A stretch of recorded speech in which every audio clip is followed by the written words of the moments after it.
اللہ تعالیٰ ہی کے ذکر سے دلوں کو چین ملتا ہے، اس پر حضرت کا ایک واعظ ہے جس کا نام ہے راحت القلوب، دلوں کی راحت۔ اللہ تعالیٰ نے اس آیت کے اندر بہت ضروری مضمون بیان فرمایا ہے کہ ساری دنیا اطمینان اور چین کو تلاش کر رہی ہے، ساری کائنات کی حرکت اور سکون،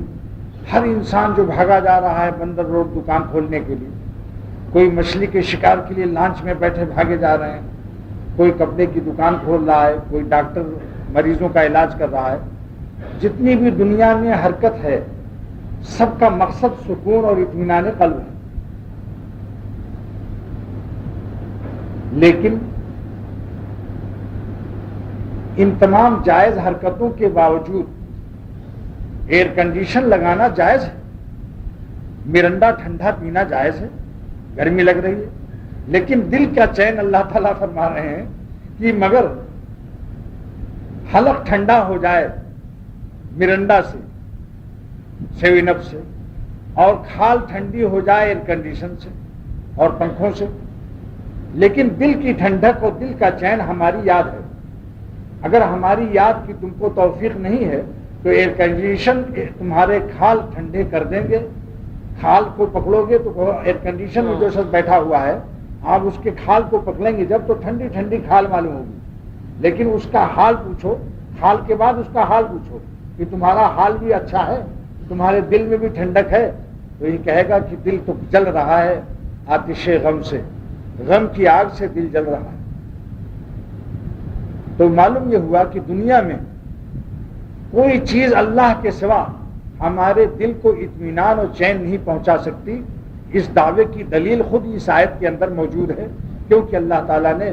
بے ذکر اللہ کو مقدم فرمایا۔ عربی گرامر جو لوگ جانتے ہیں علماء حضرات وہ جانتے ہیں کہ جب کسی چیز کو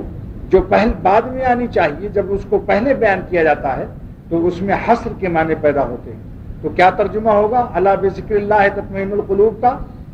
کہ ایک ترجمہ تو یہ ہے کہ اللہ کے ذکر سے دل کو چین ملتا ہے، یہ ترجمہ صحیح نہیں ہے، یہ ترجمہ کافی نہیں ہے کہ اللہ کی یاد سے دل کو چین ملتا ہے، یہ ترجمہ کافی نہیں ہے، اللہ تعالیٰ ہی کی یاد سے دل کو چین ملتا ہے، اب ترجمہ صحیح ہوا، کیونکہ بے ذکر اللہ مقدم فرمایا اللہ تعالیٰ نے۔ الا بذکر اللہ اصل میں عبارت عربی کی یوں ہے، الا تطمئن القلوب بذکر اللہ، دلوں کو چین ملتا ہے اللہ کی یاد سے، لیکن اللہ تعالیٰ نے اپنی یاد کو مقدم فرمایا، جس کا عربی گرامر کے قانونی لحاظ سے ترجمہ کرنا پڑے گا، اور حکیم الامت نے یہی ترجمہ فرمایا ہے کہ اللہ تعالیٰ ہی کی یاد سے دل کو چین ملتا ہے، ہی لگانا پڑے گا، ہی لگانا پڑے گا، اللہ تعالیٰ ہی کی یاد سے۔ دونوں معنی میں فرق ہوگا کہ نہیں؟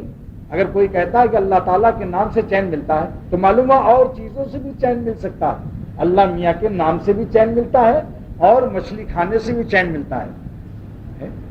مرنڈا پینے سے بھی چین ملتا ہے، ایئر کنڈیشن سے بھی چین ملتا ہے، مگر اللہ تعالیٰ نے بے ذکر اللہ کو مقدم فرما کر اس مفہوم کو بیان کر دیا کہ نہیں، صرف اللہ تعالیٰ ہی کی یاد سے دل کو چین ملتا ہے۔ ذکر حق آمد غذا یہ روح را، معرومی رحمۃ اللہ علیہ فرماتے ہیں کہ اس روح کی غذا صرف اللہ کی یاد ہے۔ ذکر حق آمد غذا یہ روح را، اس روح کی غذا ذکر اللہ ہے، ذکر اللہ ہے،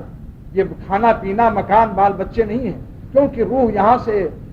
ہر چیز کو اس کے علاقے کی غذا مناسب ہوتی ہے۔ جیسے بنگلہ دیش کا ایک آدمی آئے، اس کو آپ کتنے ہی چپاتی اور کباب اور بریانی کھلائیں مگر مچھلی نہ کھلائیں تو کہتا ہمارا پیٹ نہیں بھرا، یہ ہماری غذا مچھلی۔ اور جملہ وہ شہر جو سمندروں کے کنارے رہتے ہیں، کل من یسکن علی شاطئ البحر، فائدہ کلیہ بیان کیا گیا ہے کہ جتنے لوگ سواحل ہیں، ساحلی علاقوں میں رہتے ہیں سمندر کے کنارے، ان کی غذا مچھلی۔ لہذا جس علاقے کی غذا جس کو نہیں ملتی، اب حیدرآباد دکن کا کوئی مہمان ہو اور آپ اس کو کھٹائی نہ کھلائیں تو اس کو مزہ نہیں آتا، کیونکہ وہاں بہت کھٹائی کھائی جاتی ہے۔ مستقل یہاں اچار کی دکان ہے، حیدرآباد کالونی ہی شاید اس کا نام بھی ہے، تو اس ہر علاقے کی ایک غذا ہوتی ہے۔ تو روح جس علاقے سے آئی ہے وہ کہاں سے آئی ہے بھائیو بتاؤ؟ روح کہاں سے آئی ہے؟ اللہ کے پاس سے۔ قل الروح من امر ربی، اللہ پاک فرماتے ہیں اے نبی صلی اللہ علیہ وسلم آپ اعلان فرمائیے کہ روح عالم امر سے آئی ہے، اللہ کے پاس سے آئی ہے، تو جب وہاں کی غذا روح کو ملے گی اللہ کے نام کی، تب اس روح کو چین ملتا ہے، سکون ملتا ہے۔